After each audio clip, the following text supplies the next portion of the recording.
Mi propia sala. El lugar donde pasé 30 años de mi vida, donde tomé café cada mañana mirando el jardín, donde celebré cada cumpleaños de mi sobrino Andrés desde que tenía 5 años. 62 años tengo ahora, y nunca pensé que llegaría el día en que me sentaría en ese mismo sofá, en esa misma sala escuchando a Paula, la esposa de mi sobrino, decirme que necesitaba mudarme al cuarto del ático porque ellos necesitaban espacio profesional para su negocio. La casa de 2 pisos en Coyoacán que compré con el dinero de la liquidación de mi difunto esposo. La misma casa donde recibí a Andrés cuando mi hermana menor, su madre, murió en ese terrible accidente en la carretera a Querétaro. Él tenía 5 años, yo tenía 32. Y aunque Roberto y yo nunca tuvimos hijos propios, abrimos nuestra casa y nuestro corazón a ese niño que acababa de perder a su mamá. Pero déjame empezar desde el principio, porque esta historia necesita que entiendas todo lo que sucedió para que comprendas cómo llegué al punto de tener que enseñarle a mi propio sobrino, al niño que crié como hijo, una lección que nunca olvidará. Cuando Roberto murió hace 10 años, lo primero que hice fue asegurarme de que la casa estuviera completamente pagada. Vendí su camioneta, vendí algunas de nuestras cosas, hasta vendí el terreno que teníamos en Tepoztlán. Todo para no tener deudas, para que Andrés, que entonces estaba en la universidad, estudiando mercadotecnia, no tuviera que preocuparse por nada más que sus estudios. Yo trabajaba en una tienda departamental en el área de cosméticos, un trabajo que me gustaba, pero que apenas pagaba lo suficiente para nuestros gastos básicos. Las rodillas me empezaron a doler, de tanto estar de pie. La espalda me crujía cada noche, pero nunca me quejé porque todo era para que Andrés tuviera una vida mejor, para que terminara su carrera, para que no tuviera que sufrir como yo sufrí. Y lo logró. Se graduó con honores, consiguió trabajo en una agencia de publicidad importante, empezó a ganar bien. Yo estaba tan orgullosa, tan feliz de ver que todos esos años de esfuerzo habían valido la pena. Cuando se mudó a su departamento en La Condesa, sentí ese vacío que sienten todas las madres cuando los hijos se van, aunque técnicamente yo era su tía. Pero en mi corazón, en mi alma, Andrés era mi hijo en todo menos en el papel. Vivir sola en esa casa grande se volvió pesado. El silencio era denso, aplastante. Me despertaba por las mañanas y ya no escuchaba el ruido de Andrés preparándose para el trabajo, ya no olía su café, ya no tenía que gritarle que se le hacía tarde. La casa que antes estaba llena de vida, ahora se sentía como un museo de recuerdos. Entonces, hace 2 años, Andrés me llamó con una noticia. Se había enamorado. Su nombre era Valeria, tenía 28 años. Era influencer y creadora de contenido, según me explicó, aunque yo no entendía muy bien qué significaba eso. Me mostró su Instagram, una chica guapa con el cabello perfectamente lacio, uñas siempre arregladas, ropa de marca. En todas las fotos sonreía hacia la cámara con esa sonrisa estudiada que he visto en las revistas. Me emocioné por él, claro. Mi sobrino había encontrado el amor, iba a casarse, iba a formar una familia. Cuando me pidió que Valeria y él vinieran a vivir conmigo después de la boda porque querían ahorrar para comprar su propia casa, dije que sí, inmediatamente. ¿Cómo iba a decir que no? La casa tenía espacio suficiente, yo en la planta baja, ellos en la planta alta. Pensé que sería maravilloso, que volvería a tener vida en la casa, que volvería a escuchar risas, conversaciones, el sonido de personas que amo compartiendo mi espacio. La boda fue sencilla, pero bonita. Valeria se veía hermosa. Andrés no podía dejar de sonreír. Yo lloré durante la ceremonia pensando en mi hermana, en cómo le hubiera encantado ver a su hijo tan feliz. Me aferré a ese pensamiento, a la idea de que yo había cumplido la promesa que le hice a mi hermana en su funeral, cuidar de su hijo, darle todo lo que necesitara, amarlo como ella lo hubiera amado. Los primeros meses fueron buenos. Valeria era educada, siempre me saludaba con un beso en la mejilla, me preguntaba cómo había dormido. Cocinábamos juntas, a veces los fines de semana, y ella me enseñaba sobre redes sociales mientras yo le enseñaba a hacer mole como lo hacía mi mamá. Andrés estaba feliz, y verlo feliz me llenaba el corazón de una paz que no había sentido en años. Pero lentamente, muy lentamente, las cosas empezaron a cambiar.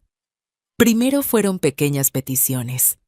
Tía Elena, ¿podrías tratar de no hacer ruido en la mañana? Valeria graba sus videos temprano y necesita silencio total. Claro, sin problema, pensé. Dejé de poner música mientras hacía el desayuno, caminaba más despacio por la casa, cerraba las puertas con más cuidado. Luego fue: tía, ¿podrías usar el baño de arriba en lugar del de abajo? Entre 9 y 3 Valeria hace llamadas con marcas y el sonido del agua se escucha. Bueno, era un poco incómodo subir escaleras cada vez que necesitaba el baño, especialmente con mis rodillas, pero era mi sobrina política, quería mantener la paz. Después, ¿podrías no invitar a tus amigas los martes y jueves? Valeria tiene sesiones de fotos en el jardín y necesita privacidad.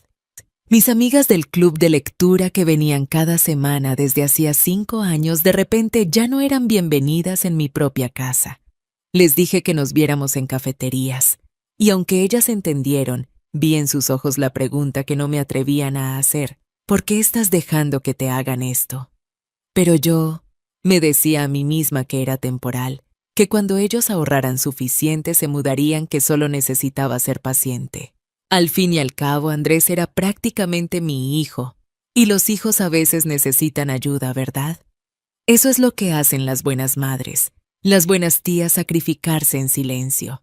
Un día llegué a casa después de mi turno en la tienda y encontré a Valeria en mi sala con un hombre que llevaba una cámara profesional y otro con luces grandes. Estaban moviendo mis muebles, habían quitado las fotos de la pared, habían puesto unas telas blancas extrañas como fondo. «Tía, perfecto que llegas», me dijo Valeria con esa sonrisa que ya empezaba a parecerme falsa. «Estamos grabando contenido para una marca de muebles. Solo serán unas horas. Pero esta es mi sala», dije viendo cómo habían movido el sillón donde Roberto solía leer el periódico, donde Andrés hacía su tarea de niño. «Lo sé, pero la luz aquí es perfecta. No te preocupes, lo dejaremos todo como estaba». No era una pregunta, era un aviso de lo que ya estaban haciendo. Me fui a mi recámara, cerré la puerta y me senté en mi cama escuchando las voces, las risas, el sonido de extraños en mi espacio. Cuando bajé 3 horas después, habían dejado la sala como estaba, pero no era lo mismo. Las fotos estaban colgadas en lugares diferentes. El sofá estaba a 5 centímetros de donde yo lo había tenido durante años. Pequeños cambios que probablemente nadie más notaría, pero yo sí, porque era mi casa y cada objeto tenía su lugar por una razón. Esa noche, cuando Andrés llegó del trabajo, traté de hablar con él. «Mijo, necesito hablar contigo sobre Valeria y el uso de la casa».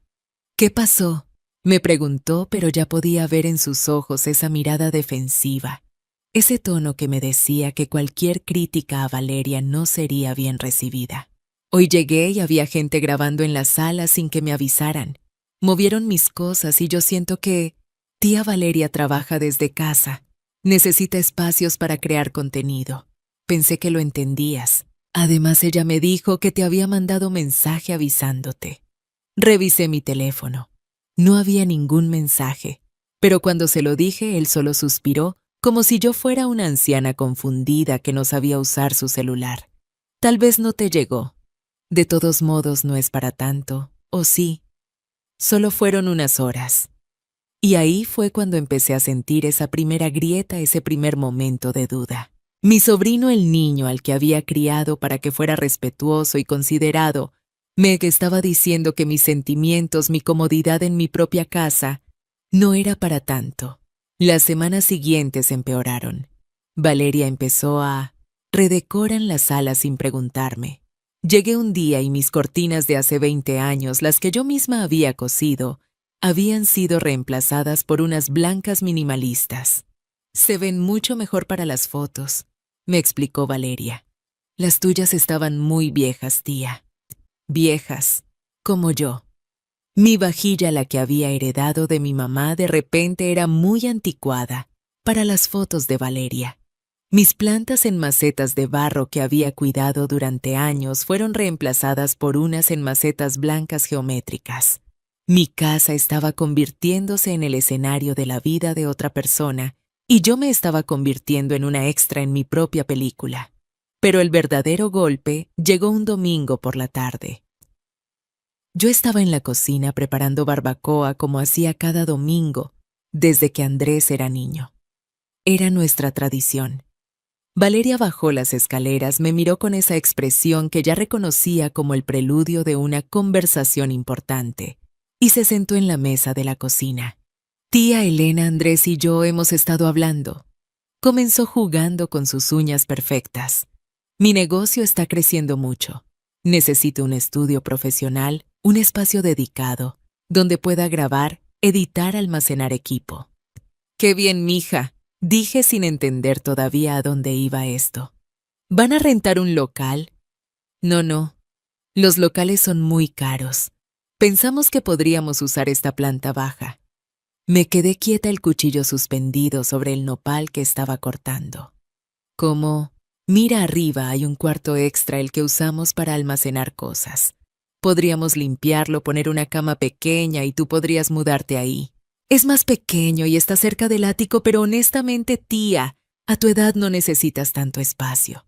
Y pensándolo bien, subir escaleras, ese ejercicio te vendría bien para las rodillas. Sentí como si me hubieran vaciado un balde de agua helada. ¿Me estás pidiendo que me mude al cuarto del ático? No es tan malo como suena. Continuó con ese tono que usan las personas cuando están tratando de convencerte de algo que saben que es absurdo. Es acogedor. Y Andrés y yo realmente necesitamos este espacio. Piensa en todos los años que él vivió aquí gratis, tía. Ahora es tu turno de apoyarlo en su crecimiento profesional. Bueno, técnicamente el crecimiento profesional de su esposa, pero es lo mismo, ¿no? Este es mi piso. Dije, mi voz saliendo más baja de lo que pretendía. Esta es mi recámara, mi sala, mi cocina. Y técnicamente es la casa de Andrés también. No. Él vivió aquí toda su vida. Tiene tanto derecho como tú. No quise gritarle. No tiene el mismo derecho. Porque yo pagué esta casa con el sudor de mi frente, con las rodillas adoloridas con los años de trabajar, hasta no poder más. Porque la escritura está ahí a mi nombre. Porque cuando Andrés era niño y necesitaba zapatos nuevos, yo dejaba de comprarme ropa. Porque cuando necesitaba dinero para sus libros de la universidad, yo comía sopa aguada durante semanas. Pero no dije nada de eso. En cambio dije, necesito pensarlo. Valeria sonrió, pero no era una sonrisa amable. Era la sonrisa de alguien que ya sabe que ganó. Por supuesto, tómate tu tiempo. Pero no mucho, porque ya contraté a un diseñador para que venga la próxima semana a tomar medidas. Esa noche no pude dormir. Me quedé acostada en mi cama, en mi recámara, mirando el techo y preguntándome, ¿cómo llegamos aquí? ¿En qué momento el niño que lloraba en mis brazos después de las pesadillas se convirtió en el hombre que permitía que su esposa me desplazara de mi propio espacio? A la mañana siguiente, Andrés bajó a desayunar. Yo ya estaba en la cocina, habiendo dormido tal vez 2 horas. «Mijo, necesitamos hablar», le dije. «Si es sobre lo que te dijo Valeria ayer, tía, de verdad es la mejor solución para todos».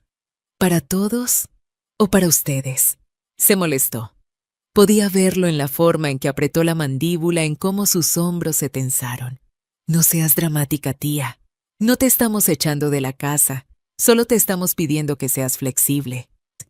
Flexible, Andrés, me están pidiendo que me mude al cuarto más pequeño de la casa, al ático donde hace calor en verano y frío en invierno, donde el baño está afuera en el pasillo. Es temporal, hasta que ahorremos para nuestra casa. Eso me dijiste hace 2 años cuando se mudaron.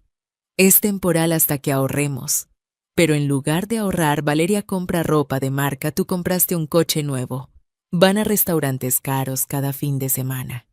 No es tu problema cómo gastamos nuestro dinero. Y ahí estaba, la verdad fría y dura.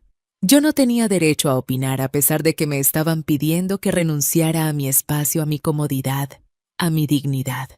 Tienes razón, dije finalmente. No es mi problema cómo gastan su dinero, así como no es tu problema cómo uso mi casa. Se fue sin despedirse. Esa fue la primera vez en 27 años que Andrés se fue de la casa sin darme un beso en la mejilla. Los días siguientes fueron tensos. Valeria evitaba estar en la misma habitación que yo. Andrés apenas me hablaba, pero yo tampoco cedí. No me mudé al ático. Seguí en mi recámara, en mi sala, en mi cocina, hasta que una tarde, 2 semanas después, llegué a casa después del trabajo y encontré a Valeria con 2 hombres moviendo mis cosas de la recámara. ¿Qué están haciendo?, grité dejando caer mi bolsa al suelo. Tía, ya te dije que necesitamos este espacio, dijo Valeria sin detenerse dirigiendo a los hombres. Ya preparé el cuarto de arriba para ti. Tus cosas estarán ahí. No pueden hacer esto. Esta es mi casa. Es la casa de Andrés también. Y él ya dio el permiso. Algo se rompió en mí en ese momento. No fue una grieta pequeña. Fue un terremoto completo. Llamé a Andrés inmediatamente. Le dijiste que podía sacar mis cosas de mi recámara. Tía, ya basta. Está siendo difícil por nada. Es solo un cuarto. No, no es solo un cuarto. Es mi espacio. Es mi privacidad. Es mi dignidad, Andrés. Ya ni siquiera te importa eso. Me importa, pero también me importa mi matrimonio y el futuro de mi esposa. Tú ya tuviste tu vida, tía. Déjanos tener la nuestra. Y ahí fue cuando supe que había perdido a mi sobrino. O tal vez nunca lo tuve realmente. Tal vez todo este tiempo, todos estos años de sacrificio, de amor, de cuidado, no habían significado nada para él. Esa noche, después de que Valeria y sus trabajadores terminaron de mover mis cosas al cuarto del ático, ese cuarto pequeño caluroso con techo inclinado, que me hacía sentir claustrofóbica, me senté en la cama individual que habían puesto ahí y lloré por primera vez desde el funeral de Roberto. Lloré por los años perdidos. Lloré por el niño que creí haber criado. Lloré por mi casa que ya no se sentía como mi casa. Pero sobre todo lloré por mí misma por haber permitido que llegáramos a este punto. Y entonces en algún lugar entre las lágrimas y la rabia, algo cambió. Me sequé los ojos, agarré mi bolsa y salí de esa casa. Fui directamente a las oficinas de la notaría donde se habían tramitado las escrituras de mi casa. Necesito ver los documentos de mi propiedad, le dije a la secretaria. 3 días después, tenía en mis manos algo que cambiaría todo, la verdad legal de mi situación. Resulta que cuando Roberto murió, él había hecho que las escrituras de la casa se dividieran de una manera muy específica. La planta baja que incluía la sala, la cocina, mi recámara. Y el baño grande estaba completamente a mi nombre. La planta alta estaba en fideicomiso para Andrés, pero solo se transferiría a su nombre completo después de mi muerte. Es decir, la planta baja era total y legalmente mía. Andrés no tenía ningún derecho legal sobre ella, y Valeria y sus necesidades profesionales podían irse al diablo. Esa misma tarde contraté a un abogado, no para demandar a nadie, sino para proteger mis derechos. Y también llamé a una agencia de bienes raíces. Quiero rentar mi planta baja, le dije a la gente. Es independiente, tiene su propia entrada, cocina completa, baño, sala, recámara. ¿Cuánto cree que podría pedir? En Coyoacán, en estas condiciones fácilmente, 18,000 pesos al mes. Perfecto. Una semana después, puse un anuncio. No le dije nada a Andrés ni a Valeria. ¿Para qué ellos no me habían dicho nada cuando decidieron mover mis cosas? La familia que vino a ver el espacio era perfecta, una pareja joven con 2 niños pequeños, ambos profesores buscando un lugar tranquilo cerca de sus escuelas. Les encantó. Firmamos contrato ese mismo día. Contrato legal registrado inquebrantable. 1 año mínimo renovable. El día que la familia se mudó, yo estaba en el jardín supervisando cuando Andrés llegó del trabajo. Tía, ¿qué está pasando? ¿Por qué hay gente metiendo muebles a la casa? Son los nuevos inquilinos, dije tranquilamente. Rentaron la planta baja. ¿Qué? Sin consultarme. ¿Por qué tendría que consultarte?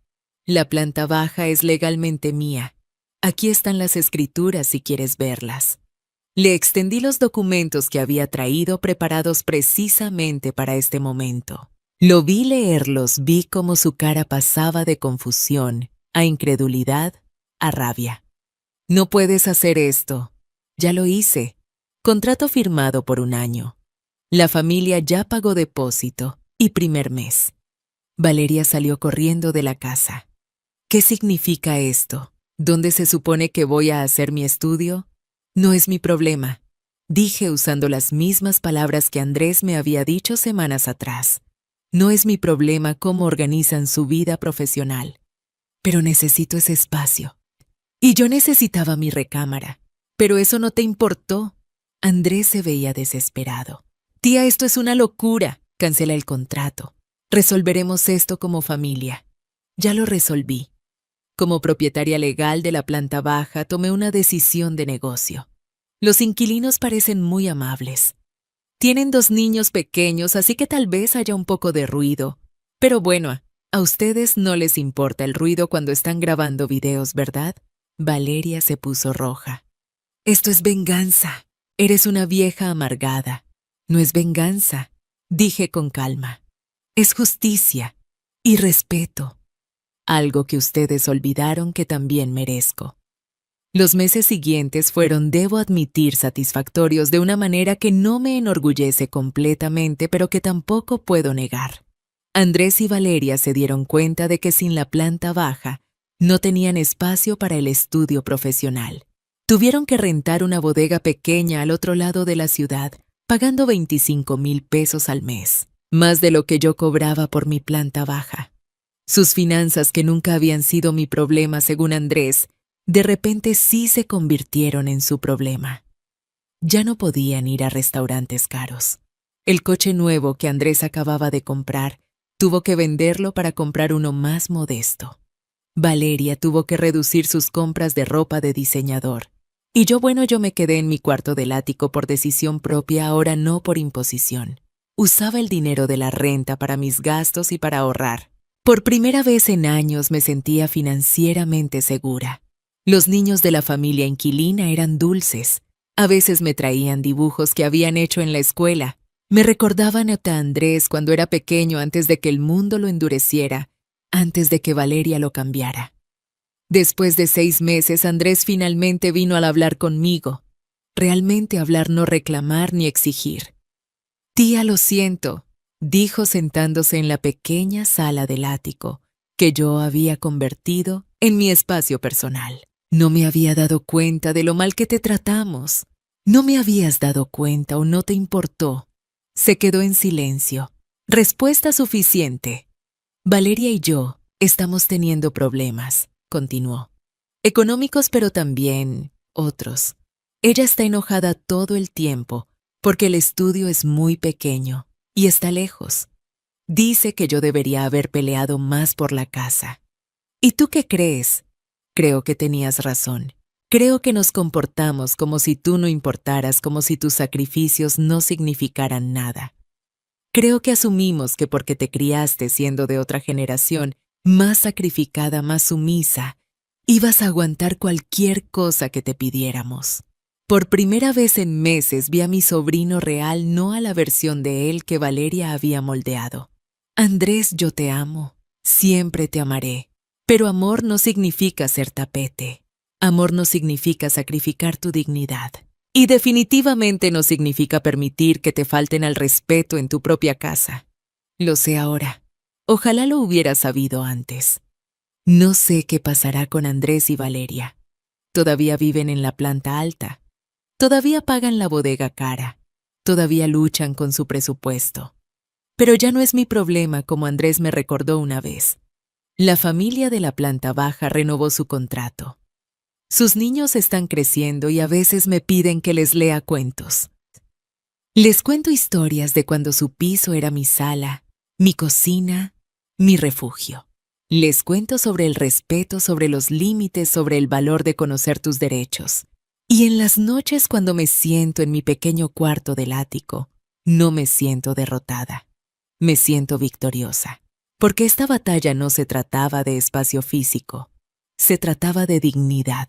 Se trataba de enseñarle a mi sobrino Que las tías, las madres, las mujeres mayores también somos personas con derechos, con sentimientos, con límites que deben ser respetados. Y esa lección finalmente valió cada lágrima, cada noche sin dormir, cada momento de duda. Porque el respeto no es opcional, es obligatorio. Y yo merezco tanto respeto como cualquier otra persona en esta casa. Esta sigue siendo mi casa. Tal vez vivo en el cuarto más pequeño ahora, pero lo hago por elección, no por imposición. Y esa diferencia, esa pequeña pero crucial diferencia lo cambia todo.